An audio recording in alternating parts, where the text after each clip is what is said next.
comportements, des choses que vous avez déjà vécues. Les 5 premières minutes, ça a été instauré justement pour se dire le matin, on démarre tranquillement le matin, on réfléchit tous ensemble, qu'est-ce qu'on doit faire, chacun, toi tu fais ça, tu fais ça, c'est là que... Il faut qu'on se décide, nous, sur notre planning, quand on commence, quand on termine. C'est pas vous qui décide, voilà, vous avez cette date-là, il faut que vous c'est ici le problème. C'est pas écouter votre hiérarchie qui vous dit qu'il faut faire les autres de plan, c'est obligatoire.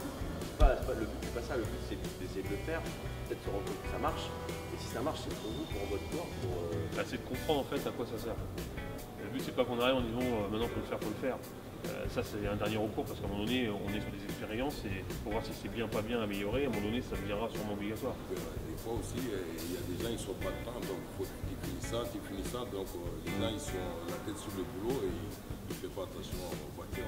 Si demain il y a un pet sur votre santé, vous savez qui c'est qui est secouriste? Tu vois, les 5 minutes ils servent à ça. Quand je vois des gars avec des masques comme bien leurs deux pays, ça veut dire qu'ils ont bien dans leur tête qu'on est là pour faire quelque chose, pour conduire. Nous on n'est pas là pour faire Lorsque je lui ai posé la question pourquoi tu ne mets pas les gants avec des lunettes pour te protéger toi-même, donc il m'a dit ouais, donc ça fait 30 ans, c'est un vieux, ça fait 30 ans que j'avais pas eu d'accident, je ne vois pas donc, la nécessité de le faire.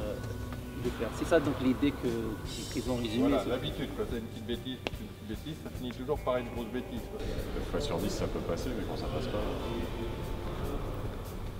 Après il y a les règles, il faut, je sais pas, ton exemple par exemple découper sur la chaussée. Idéalement c'est de mettre la camionnette en protection.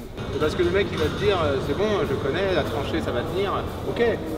9 fois sur 10 t'as raison.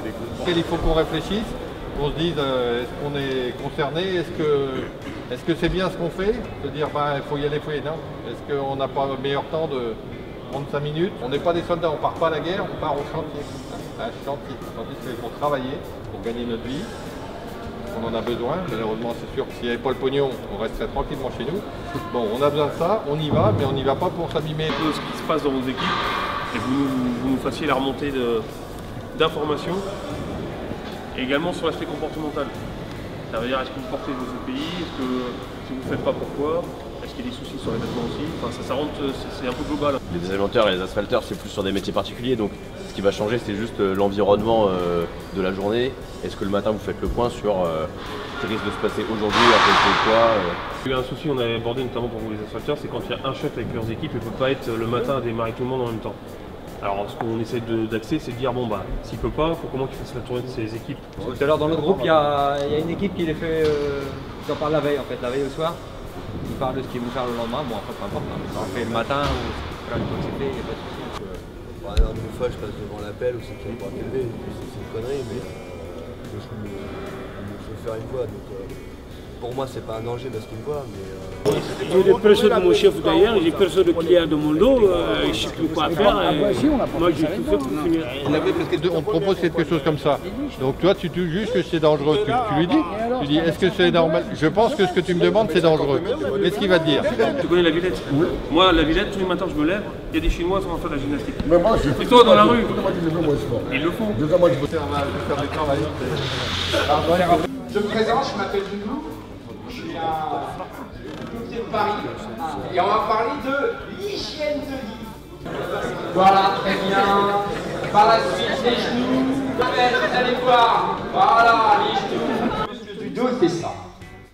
Le muscle des cuisses, il fait ça. Quand je me ramène, j'abaisse. Et là, je la lève. Et là, c'est mes cuisses qui travaillent. Dans n'importe quoi. Donc, je suis la technicienne HSE à la médecine du travail. Donc je suis là aujourd'hui pour vous faire une sensibilisation sur le bruit. Si vous avez trouvé la bonne réponse, cliquez sur le bouton vert. Sinon, cliquez sur le bouton rouge. J'espère que les ateliers avec vos chefs de secteur qu'on a fait tout à l'heure, ça permet de dégager un peu la parole et de remonter un certain nombre de choses. En tout cas, personnellement très attentif à toutes les remontées. Je ne vais pas vous intervenir, je vais vous laisser terminer et remonter tous les sujets sensibles qui vous tiennent à cœur à vos chefs de secteur. Après, je m'en débattrai avec eux pour essayer d'apporter toutes les solutions et les améliorer.